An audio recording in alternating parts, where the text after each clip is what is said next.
8 стана и 2 новоизградени куќи во центарот на Охрид, 2 деловни објекти во Охридската чаршија и луксузна куќа во Скопско Црниче, чија кирија е 2000 евра, а се пријавени само 500. Дали ова е дел од непријавениот имот на министерот за одбрана Коњановски, прашуваат од Обединети за Македонија. Пред да пријават во антикорупцијската комисија, му оставија можност на Коњановски да одговори дали пред јавноста сокрил дел од својот имот.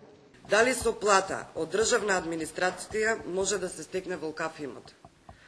Во анкетниот лист, кој што е достапен до јавноста, Коњановски се обидел да се прикажи себе си како просечен граѓанин и навел дека е сопственик на стан во изградба во Скопје со вкупна квадратура од само 54 метри квадратни.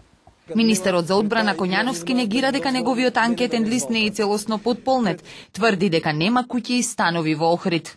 Да се обратат до антикорупцијската комисија со цел да се разгледа нивните тврдења дали се вистините или не се вистините.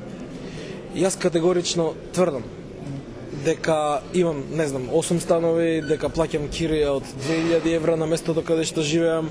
Впрочем, тие податоци можат многу едноставно да се проверат. Обединети прашуваат и дали дел од имотот во Охрид министерот го добил како награда за добро завршена бизнис делка со позната градежна фирма.